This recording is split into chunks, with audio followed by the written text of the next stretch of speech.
গাছটি আপনার ঘোড়ার মতো দৌড়াবে। যে গাছকে শুধু বাড়িয়ে ফেললে হবে না, সেই বাড়ানোটা কিভাবে আছে সেটা যদি আপনি জানেন, এই জায়গাটায় আপনি কি কি পাবেন জানেন, কি ফেসিলিটি পাচ্ছেন, সারা জীবনের জন্য গাছটি আপনার দারুণ মজবুত থাকবে, সঠিক পরিমাণে তাতে ফুল হবে, গাছের যে ক্ষমতা সবসময় বজায় থাকবে। দেখুন, আমরা বেশ কয়েকটি জায়গায় যাওয়ার পরে কয়েকটি জায়গায় এমন আটকে যাই আর গাছের জীবনটাকে বাঁচা মরা নিয়ে খুব চিন্তায় পড়ে যাই। এবারে আমরা কি করব, আর সব কিছুটাই কিন্তু ক্লিয়ার করব বন্ধুরা। নমস্কার, পুষ্পশ্রী নার্সারি কোলাঘাট, আমি কমল। আমার ফোন নাম্বার 9609456194। তো এরকমই কয়েকটি টিপস আমি আপনাদেরকে দিই, যা আপনি সত্যিই গাছকে ঘোড়ার মতোই দৌড়তে পারবেন। প্রথম কথাই আমাদেরকে জানতে হবে গাছ খায়টা কি। গাছ খায়টা কি? যে কোনো পচা জিনিসটা গাছ কিন্তু খায়, খুব ভালো করে খায়। সেই পচানো জিনিসটা আপনাকে বানিয়ে দিতে হবে। সেটা আপনি ঘরোয়া উপায়ে তো দিতেই পারেন, সেখানে কি আপত্তি আছে? আপনার বাড়িতে তো সবই রয়েছে, তাই না?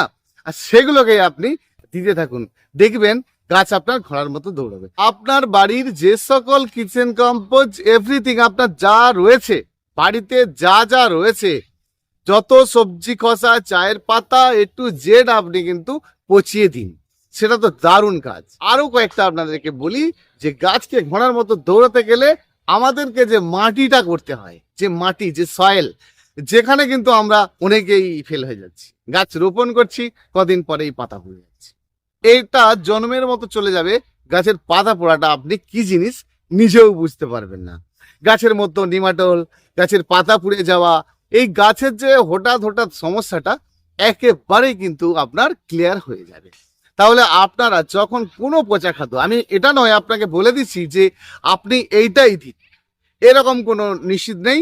সে আপনি করলা, উচ্ছে, ঝিঙ্গে, পটল কি পাবেন সবকে পচিয়ে ফেলুন। হ্যাঁ, সেই পচানোটাকে আপনারা কি করেন, পচার সুযোগ দেন। এ করে একটি গাছ মারা যাওয়া কেন বলুন তো? এখানটায় কিন্তু আপনার এই মাটির জায়গাটা তো যখন আমরা ওই হুট করেই মারা যাচ্ছে, তখন আরেক রকম ভেবে নিই। আবার তার মধ্য দিয়ে তার চিন্তা করি, আমরা এটা মাটিটাকে বোধহয় একটু বেশি ভুরভুরে করলে ভালো হতো, এখানে বোধহয় একটু বোরন স্প্রে করলে ভালো হতো, এখানে বোধহয় একটু হিউমিক অ্যাসিড দিলে ভালো কাজ হতো, এখানে বোধহয় একটু চুনের জল দিলে ভালো হতো। এই জায়গাটা যদি আপনি ধরতে পারেন, তাহলে এই জায়গাটা আপনি অবশ্যই খুঁজে পাবেন। আর এইগুলোই আপনার কাজে লাগবে। কিভাবে কাজে লাগবে, এখানটায় কিন্তু প্রশ্ন রয়েছে। তাহলে যে কোনো পচা আপনি যখন দেবেন, সেটাকে সর্বপ্রথম আপনাকে চিন্তা করতে হবে, সেই পচাটাকে বন্ধ করতে হবে। কিন্তু কি করে করবেন? আপনারা গাছের গোড়ায় দিচ্ছেন, দেওয়ার পরে সেটাকে আবার দু একদিন পরে আবার জল দিচ্ছেন, গাছ আপনার সে মাটির মধ্যে আবার পচা শুরু হয়। সেজন্য পচা তরল খাদ্য দিন, খৈলকে পচিয়ে দিন, সবজি খোসা দিন, চায়ের পাতা দিন, এ টু জেড সেটাকে মাটির ওপরে পচানো জিনিসটা এনে যখন দেবেন, সেটা ড্রাই করে দেবেন, শুকনো করে দেবেন। অর্থাৎ গাছের ওপরে দেওয়ার পর যতক্ষণ না শুকনো হচ্ছে আপনি জল দেবেন।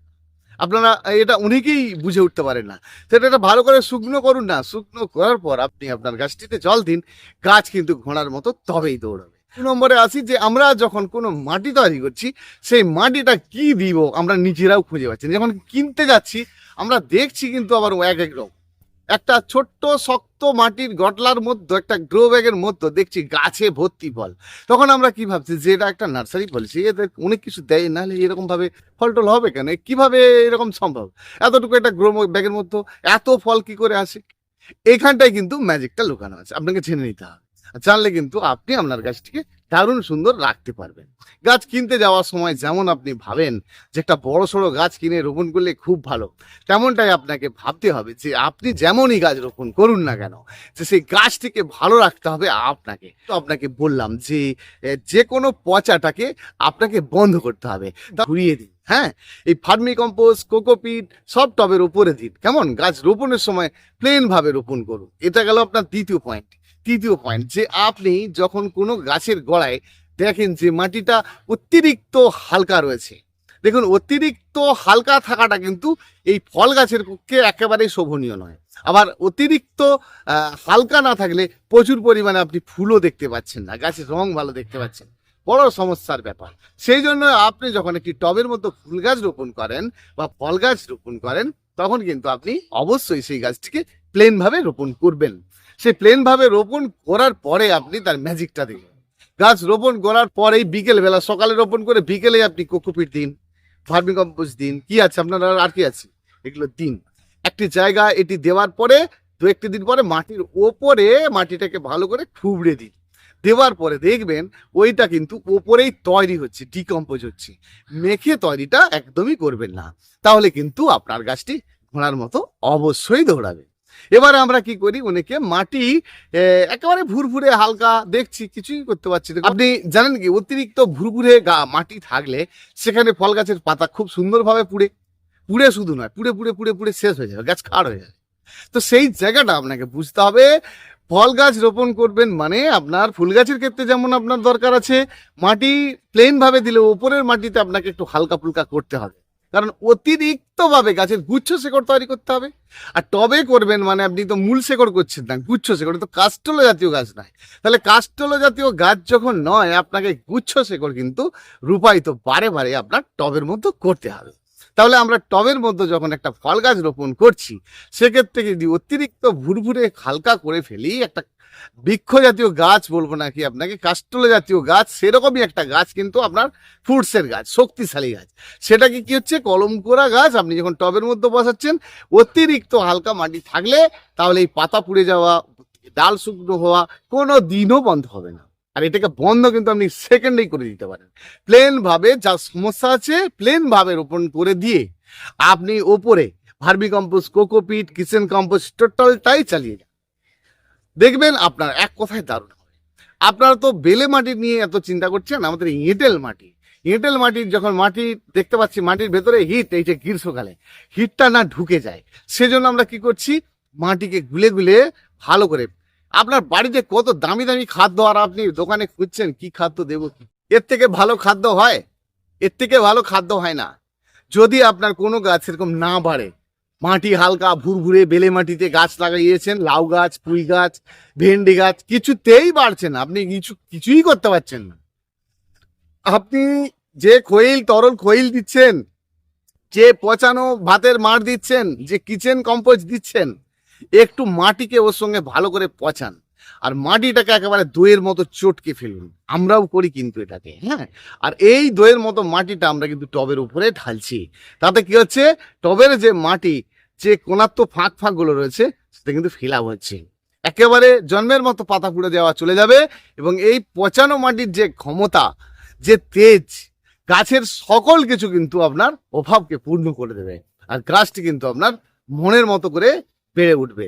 তাহলে আমরা এক কথায় প্রতিটি গাছকে খুব সুন্দর রাখতে পারি। গাছ রোপণের পরেই আমরা কয়েকটা দিন পরে লক্ষ্য করব গাছের নতুন পাতা বেরিয়েছে, তারপরে আমরা খাদ্য দেওয়ার চিন্তা নেব, আর আমাদের গাছ কিন্তু ভালো হবে। তো সেই জন্য বন্ধুরা, আমাদেরকে কয়েকটি কাজ সবসময় করে নিতে হবে, আর যদি বুঝতে পারি সেই সুযোগ আর দেওয়া যাবে না। যে কোনো গাছের ক্ষেত্রেই যখনই আমরা দেখব যে প্রচুর ফুল বেড়ে যাচ্ছে, ফুল হচ্ছে না, মানে শুধু গাছই বেড়ে যাচ্ছে, মানে এত ট্রিটমেন্ট করেছেন না আপনি, কি বলবো মাইরি, যে আপনি সুন্দর করে গাছ বাড়িয়ে ফেলছেন, সেক্ষেত্রে আপনাকে সঙ্গে একটি কাজ করতে হবে। কি কাজ করতে হবে বলুন তো? কিচ্ছু কাজ করতে হবে না, জল, খাদ্য টোটালটাকে আপনি কমিয়ে দিন, দেখবেন আপনার গাছটিতে ফুল হবে। কারণ আপনি যেগুলো করতেন সেই করার জন্যই তো গাছের এত সৌন্দর্যতা, তাই না? আর সেটাকেই তো আপনি বন্ধ করলে আপনার গাছটিকে এক কথায় আপনি ভালো করতে পারবেন। যে গাছটিতে প্রচুর পরিমাণে ফুল হচ্ছে মানে আপনি কল্পনা করতে পারবেন, সমস্ত কুড়ি হচ্ছে, টুক করে ঝরে নিচে পড়ছে, সেই গাছটির ক্ষেত্রে আমি আপনাকে বলবো সেই গাছটিতে প্রচুর পরিমাণে আপনি খাদ্য দিয়ে যান। আজকে দিয়েছেন, পরশু দিন, পরিমাণে কম দিন, বারে দিয়ে যান। যে খাদ্যগুলো আপনি দিতেন, শুধু নাইট্রোজেন খাদ্যগুলো একটু কম রাখবেন, আর সেই খাদ্যগুলোই আপনি দিয়ে যান। এবং কি, ফুলের যে কুঁড়িগুলো আছে কয়েকটা দিনের জন্য কাটিং করে বন্ধ রাখুন, বাকি যে কাজগুলো বললাম আপনি করতে থাকুন। তারপরে আমাকে ফোন করুন তো, যে আমার কাছে ফুলের কুঁড়ি সব ঝরে যাচ্ছে, কি করে ঝরে যায় আমি দেখব। তো এই ছোট বিষয়গুলো যদি আমরা জেনে নিতে পারি, তাহলে আমাদের ফুলের কুঁড়িও কিন্তু ঝরবে না। আর বাকি জিনিসগুলো কি, যে আমরা কি ওষুধ দেবো, কি ওষুধ দিলে আমরা গাছকে ভালো রাখতে পারবো, গাছের মধ্যে পোকা মাকড়ের উপদ্রব হবে না। তাহলে কি করবেন, যদি যে কোনো গাছে পোকার উপদ্রব হয়, এত কিছু আপনি কবে জানবেন, যে কবে একটা ভিডিও দেখবেন কি ওষুধ দিতে হবে এত জানবেন? মাঝে যে কোনো একটা কীটনাশক ওষুধ আপনি চালিয়ে যান, মরচি অনুযায়ী আপনি যেরকম দিতে চান দিয়ে যান, দেখবেন আপনার ওই কীটনাশক ওষুধ দিতে কিন্তু দারুণ কাজ হচ্ছে। যে কোনো কীটনাশক, রোগ হয়েছে কি জানার দরকার নেই, আপনি একটা কীটনাশক ওষুধ চালিয়ে যান, হ্যাঁ, লিটারে দুই লিটার জলে 1 ml করে দিয়ে যান, পরিমাণ কম দিয়ে গাছে আপনি দিয়ে যান, দেখবেন কোনো ধরনের পোকাই কিন্তু আপনার গাছে আসছে না। এবারে আসছি মাটিতে শিকড় তৈরি করবো আমরা কিভাবে অতিরিক্ত। এটার জন্য আমরা কি করছি, বারে বারে একটু হিউমিক অ্যাসিড দিচ্ছি, বারে বারে আমরা কিচেন কম্পোস্ট দিচ্ছি। দেখুন মাটিতে শিকড় তখনই আসবে যখন মাটিটা ভেতরে পচে যাওয়া মাটিটাকে বন্ধ করবেন, ড্যাম্পকে শুকনো করবেন। অর্থাৎ মাটিকে যত আপনি ফার্স্ট ক্লাস করে শুকনো করতে পারবেন তত নূতন শেকড়ের জন্ম হবে, নূতন শেকড় যত কাটিং দেবেন তত নূতন শেকড়ের জন্ম। তাহলে আপনি কখন দেবেন বুঝতে পারছেন তো? তাহলে আপনি মাঝে মধ্যেই যখন দেখবেন আমার ফাঙ্গিসাইড আমি কখন দেব, ফাঙ্গিসাইড আমি দেবো কখন, ফাঙ্গিসাইড দিলেই বা আমার কখন কাজ হবে, আর আমি কি করলে আমার গাছের ফাঙ্গিসাইড, আমরা কি করছি কোথায় কোথায় ফাঙ্গিসাইড দিয়ে যাচ্ছি না। ফাঙ্গিসাইড আপনার সেই জায়গাটা লাগবে, কোন জায়গাটা বলুন তো, জানেন না? ফাঙ্গিসাইড আপনার তখনই লাগবে যখন দেখবেন যা করতেন আপনি হঠাৎ হয়ে গেছে বিপরীত, তখনই কিন্তু আপনার ফাঙ্গিসাইডটা লাগবে। যা করতেন আপনি হয়ে গেছে হঠাৎই বিপরীত, তখনই কিন্তু আপনি ফাঙ্গিসাইড করবেন। দেখছেন গত কয়েকদিন ধরে এত রৌদ্র, মানে দাঁড়ানো যাচ্ছে না, তো এত রৌদ্র ঘাম আপনাকে সব সময় দিয়ে যাচ্ছে। তারপরে দেখছেন এমন বৃষ্টি শুরু হয়েছে গত 4 দিন 5 দিন, মানে সম্পূর্ণ বিপরীত, তার মানে আপনার ফাঙ্গিসাইড লাগবে। হ্যাঁ, দেখছেন যে কিছুই বুঝতে পারছি না, আমি দিয়ে যাচ্ছি বেশ ভালোই, তারপরে দেখছি হুট করে গাছ আমার চুপ করে বসে গেছে। তার মানে কি, সব কিছুই করে যাচ্ছিলেন, আবার দেখছেন যে আমার চুপচাপ বসে গেছে। তার মানে আপনি কি করবেন, গাছটি হুট করে, তার মানে কি রোগের সূচনাটা আপনার দেখা দিয়েছে, তখনই কিন্তু আপনি হিউমিক অ্যাসিডটা দেবেন। হ্যাঁ, যে গাছ বেশ ভালোই বাড়ছিল, বেশ সুন্দর হচ্ছিল, ফুলকুড়িও হচ্ছিল, তারপরে হুট করে বন্ধ হয়ে গেল, তখন কিন্তু আপনি হিউমিক অ্যাসিড দেবেন। কিন্তু তারপরে আপনি মাটিকে অবশ্যই এলোমেলো করবেন, তাহলেই কিন্তু আপনার হিউমিক অ্যাসিডের ভালো কাজটা পাবেন। তাহলে আমরা এই যে ওষুধের যে কাজ, এই যে খাদ্যের যে কাজ, আমরা কিন্তু সঠিকভাবে ব্যবহার না করার জন্যই আর আমাদের গাছটি বারে বারে কিন্তু খারাপ দিকে পৌঁছে যাচ্ছে। বন্ধুরা আরো অনেক কিছু বলার আছে, ভিডিওটা অনেক লম্বা চওড়া হয়ে যাচ্ছে, সেজন্য আজকে আর বলছি না, দেখা হবে পরের ভিডিওতে। ভীষণ ভালো থাকবেন। চ্যানেলটি যদি ভালো লাগে আপনাদের অবশ্যই একটা লাইক করবেন, কমেন্ট করবেন, শেয়ার করবেন, আমার নতুন বন্ধু সাবস্ক্রাইব করবেন। অসংখ্য অসংখ্য ধন্যবাদ, দেখা হচ্ছে পরের ভিডিওতে।